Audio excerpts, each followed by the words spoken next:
আসিফ মাহমুদ সজীব ভুঁইয়া মুরাদনগর বাড়ি, মুরাদনগর ওনার বাবা বলছে ওর তার ছেলেটাকে ইলেকশন করবে। কোন মসজিদে কত টাকা দিয়েছে বলতেছে, ইলেকশন করুক না, জামানত ঠিক করে রাখুক, দেখি সে কোন অথরিটি নিয়ে এই কথা বলে। আওয়ামী লীগ থাকবে কি থাকবে না নির্ভর করবে এদেশের জনগণ আওয়ামী লীগকে চায় কি চায় না তার উপর। কোনো বেল আছে আপনার? এগুলো হলো কথার কথা। ওনারা এখন ক্ষমতায় আছে বলতেছে, ক্ষমতায় না থাকলে ওনার এই কথা কেউ শুনতো? নাহিদ ইসলাম যদি মনে করেন আপনার উপদেষ্টা না থাকতো তো তাকেও কেউ মানতো না। ওই শিবির, তুমি সাবেক শিবিরের নেতা, তো তুমি জামাতে যাও, তুমি এখানে আসতেছো কেন? সবাই মিলে একজনকে নেতা বানাইলো, তাহলে তো এই আলোচনাগুলো আসতো না। তাহলে একটা ভালো পার্টি হইতো, সেই পার্টিও ইলেকশন হইলে পরে 10টা সিট পাইতো কিনা আমার সন্দেহ আছে। না, এখানে আমি বলি আপনাকে মূল ঘটনা কি, এই তারা বলছেন আওয়ামী লীগকে ক্ষমা চাইতে হবে, যারা অন্যায় করে নাই তারা ক্ষমা চাই, ইলেকশন করতে পারবে। এগুলো হলো কথার কথা। ওনারা এখন ক্ষমতায় আছে বলতেছে, ক্ষমতায় না থাকলে ওনার এই কথা কেউ শুনতো?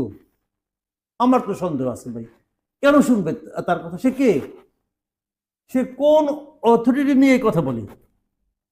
আওয়ামী লীগ থাকবে কি থাকবে না নির্ভর করবে এদেশের জনগণ আওয়ামী লীগকে চায় কি চায় না তার উপর। আপনি কে ভাইয়া যে আপনি বলতেছেন যে আওয়ামী লীগ এটা করলে এটা করতে পারবে? ওয়ারিং কোন বেল আছে আপনার? আজকে এই সরকার চলে গেলে কালকে রাস্তা দিয়ে আপনি হাঁটবেন, কেউ আপনি তাকাবো? বাই চান্স একটা হয়ে গেছেন, এগুলি বলে লাভ নাই। আসিফ মাহমুদ সজীব ভুঁইয়া মুরাদনগর বাড়ি, মুরাদনগর ওনার বাবা বলছে ওর তার ছেলেটাকে ইলেকশন করবে। কোন মসজিদে কত টাকা দিয়েছে বলতেছে, ইলেকশন করুক না, জামানত ঠিক করে রাখুক, দেখি। এত সহজ না মানুষের ভোট আদায় করা। আপনাকে দেখে ভয় পাবে, ভোট দিবে না, বড় কঠিন কাজ। এই যে আওয়ামী লীগের যারা কোনো অন্যায় করে নাই তাকে নির্বাচন করতে হলে ক্ষমা চাইতে হবে কেন? কোন আইনে? কোন আইনটা কি বোঝানো? আইনটা কি? আর একটা কথা বলি, যে কথা বলার জন্য আমাকে অনেক দিন ধরে সবাই খেলে আমাদের বলে আমি নাকি আওয়ামী লীগের পুনর্বাসন চাই। এই পুনর্বাসন চাই না। আওয়ামী লীগকে নিষিদ্ধ করতে পারবে না এই সরকার, জাস্ট পারবে না, চ্যালেঞ্জ, পারবে না। পারবে না এই কারণে ইন্টারন্যাশনাল প্রেশারের কারণে পারবে না। ওই যে দুই একটা তৌহিদি জনতা আছে না, যাদের ব্যাপারে শেষ পর্যন্ত বিরক্ত হয়ে মাহফুজ আলমকে বন্ধ স্ট্যাটাস দিতে হয়েছে, ওইরকম মবের মাধ্যমে দু একটা আওয়াজ তুলবে। একটা দেশে 2 থেকে 2.5 কোটি লোক আওয়ামী লীগকে ভোট দেয়, যখন একদম কম দেয় তখনও 2.5 কোটি লোক ভোট দেয়। 2.5 কোটি লোককে আপনি বাতিল করে দিবেন, এত ক্ষমতাধর কেউ নাই। আর আওয়ামী লীগ যেবার সবচেয়ে খারাপ করছে রেজাল্ট 2001 সালে, সেইবারও আওয়ামী লীগ ভোট পাইছে 40.13 ভাগ। 40.13% ভোট পাওয়া দলে আপনি ফু দিয়ে নিষিদ্ধ করে দিবেন? ভাই, এত ফু ওর জোর আপনার হয় নাই। ধাক্কায়া চেয়ার সরানো যায়, হিমালয় পর্বত সরানো যায় না। এত সহজ না রে ভাই, এটাকে বুঝতে হবে। কাজেই আপনি বলতে পারেন যে আওয়ামী লীগের যে সমস্ত লোক, আওয়ামী লীগকে বল না, সব দলেরই, যে খুনি সে খুনি, যে লুটপাটকারী সে লুটপাটকারী। আওয়ামী লীগের কেউ যদি খুনি হয় তার বিচার হবে, খুনের বিচার হবে। আওয়ামী লীগের কেউ যদি বিদেশের টাকা পাচার করে তার বিদেশের টাকা পাচারের জন্য বিচার হবে।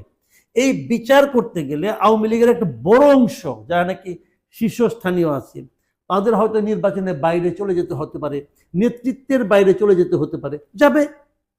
তার জন্য আওয়ামী লীগ বসে থাকবে না।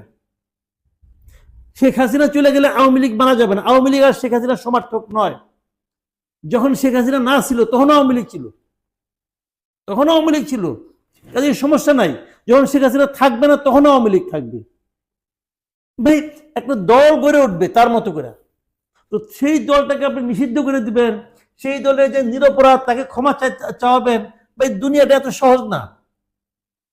বাংলাদেশ সম্পর্কে, এই দেশের মানুষ সম্পর্কে যাদের খুবই কম ধারণা অথবা একেবারেই ধারণা নাই, তারা এই ধরনের ছেলে মানুষের কথাবার্তা বলে। কেন জাতিসংঘ কয়েকদিন আগে তদন্ত করলো না?